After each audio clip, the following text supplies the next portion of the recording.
ഇനി സ്വർണം വെച്ചാൽ ലോൺ കിട്ടാതെയാകാം. കേട്ടിട്ട് വിശ്വാസം വരുന്നുണ്ടാകില്ല അല്ലേ? സ്വർണമുണ്ടെങ്കിൽ എപ്പോഴും പണം കിട്ടും. ഇത് നമ്മളിൽ പലരും വിശ്വസിക്കുന്ന ഒരു സുരക്ഷിത ധാരണയാണ്.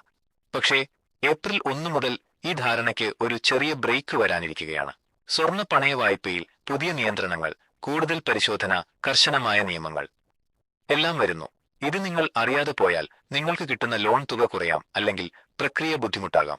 അതിനാൽ ഈ വീഡിയോയിൽ സ്വർണ്ണ പണയ വായ്പയിൽ എന്താണ് പുതിയ മാറ്റങ്ങൾ, എന്തുകൊണ്ട് ഇത് കൊണ്ടുവന്നു, നിങ്ങളെ ഇത് എങ്ങനെ ബാധിക്കുമെന്നത് ലളിതമായി വിശദീകരിക്കാം.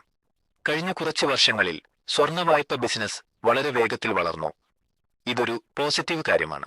കാരണം സ്വർണം ഇന്ത്യക്കാരുടെ പ്രധാന അസറ്റാണ്. പക്ഷേ പ്രശ്നം എന്താണെന്നാൽ പലരും വായ്പയെടുത്ത് അത് ശരിയായ ആവശ്യങ്ങൾക്കല്ല ഉപയോഗിച്ചത്. ചിലർ തിരിച്ചടവ് പോലും ചെയ്തില്ല. NBFCകൾ ഉൾപ്പെടെ ചില സ്ഥാപനങ്ങൾ കൂടുതൽ റിസ്ക് എടുത്തു.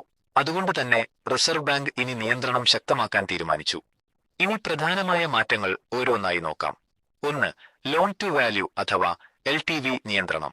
നിങ്ങൾ പണയം വയ്ക്കുന്ന സ്വർണത്തിന്റെ മതിപ്പുവിലയുടെ എത്ര ശതമാനം വരെ നിങ്ങൾക്ക് വായ്പയായി നൽകാം എന്നതാണ് ഇത്. നിങ്ങൾ സ്വർണം കൊടുത്താൽ അതിന്റെ മുഴുവൻ വില വായ്പയായി ലഭിക്കില്ല. ഉദാഹരണത്തിന്, സ്വർണത്തിന്റെ വില 1 ലക്ഷം രൂപയാണെങ്കിൽ നിങ്ങൾക്ക് ലഭിക്കുന്നത് ഏകദേശം 75,000 രൂപയായിരിക്കും. ഇപ്പോൾ വരെ ഇത് സാധാരണമായിരുന്നു. പക്ഷേ ഇനി ഈ ശതമാനം കൂടുതൽ നിയന്ത്രിക്കും. അതായത് നിങ്ങൾക്ക് കിട്ടുന്ന ലോൺ തുക കുറയാം. 2. 2.5 ലക്ഷം രൂപ വരെ വായ്പയെടുക്കുന്നവർക്ക് ഇത്തരം കർശന നിബന്ധനകളിൽ ചെറിയ ഇളവ് പ്രഖ്യാപിച്ചിട്ടുണ്ട്. ചെറിയ ആവശ്യങ്ങൾക്ക് വായ്പയെടുക്കുന്നവർക്ക് വലിയ ബുദ്ധിമുട്ടുണ്ടാകില്ല. പക്ഷെ ശ്രദ്ധിക്കണം, ഇത് ഈസി ലോൺ എന്നർത്ഥമല്ല. 3. സ്വർണത്തിന്റെ പ്യൂരിറ്റി ആൻഡ് വാല്യുവേഷൻ. ഇനി സ്വർണത്തിന്റെ ശുദ്ധി, ഗുണമേന്മ, വില എന്നിവ കൃത്യമായി പരിശോധിക്കും. അതായത് നിങ്ങൾ കരുതുന്ന വില 100% കിട്ടണമെന്നില്ല. 4. വായ്പയുടെ ഉപയോഗം. ഇതാണ് വലിയൊരു മാറ്റം. ഇനി ബാങ്ക് ചോദിക്കും, ഈ പണം എന്തിന്?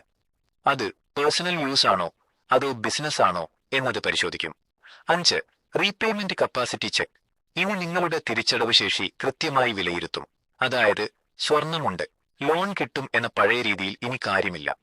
ഇപ്പോൾ നിങ്ങൾക്ക് തോന്നാം, ഇനി ലോൺ കിട്ടാൻ ബുദ്ധിമുട്ടാണോ എന്ന്. ഉത്തരം ഇല്ല. പക്ഷെ കൂടുതൽ പരിശോധനയുണ്ടാകും, സമയം കൂടുതൽ എടുക്കാം, ലോൺ എമൗണ്ട് കുറയാം. ഇത് ആരെ ബാധിക്കും? കാഷ്വലായി വായ്പ എടുക്കുന്നവരെയും കൃത്യമായ തിരിച്ചടവ് പ്ലാൻ ഇല്ലാത്തവരെയുമാണ് ഇത് ബാധിക്കുക. എന്നാൽ ജെന്യൂയിൻ ആവശ്യങ്ങൾക്ക് വായ്പയെടുക്കുന്ന ഡിസിപ്ലിൻഡ് ആയവരെ ഇത് ബാധിക്കില്ല. ഇനി നിങ്ങൾ ശ്രദ്ധിക്കേണ്ട കാര്യങ്ങൾ ഇവയാണ്. ആവശ്യമുണ്ടെങ്കിൽ മാത്രം വായ്പയെടുക്കുക, തിരിച്ചടവ് പ്ലാൻ ഉണ്ടാക്കുക, പലിശ നിരക്ക് മനസ്സിലാക്കുക, നിബന്ധനകൾ വായിക്കുക, സ്വർണത്തിന്റെ വില മുൻകൂട്ടി ഉറപ്പുവരുത്തുക. നമ്മളിൽ പലരും എന്താണ് ചെയ്യുന്നത്? സ്വർണം പണയം വെക്കും, ലോൺ എടുക്കും, പിന്നെ അങ്ങ് മറക്കും. അവസാനം ബാങ്ക് വിളിക്കും, സാർ നിങ്ങളുടെ സ്വർണം. ഇനി ബാങ്ക് തന്നെ കൂടുതൽ ജാഗ്രതയോടെ ആയിരിക്കും. അവസാനം ഒരു കാര്യം, സ്വർണം ഒരു ഇമോഷനാണ്, പക്ഷേ അതൊരു ഫിനാൻഷ്യൽ അസറ്റ് കൂടിയാണ്. അതുകൊണ്ട് സ്മാർട്ടായി ഉപയോഗിക്കുക, പ്ലാൻ ചെയ്ത് വായ്പ എടുക്കുക. ഈ വീഡിയോ നിങ്ങൾക്ക് ഉപകാരപ്പെട്ടെങ്കിൽ ലൈക്ക് ചെയ്യൂ, ഷെയർ ചെയ്യൂ, സബ്സ്ക്രൈബ് ചെയ്യാനും മറക്കല്ലേ.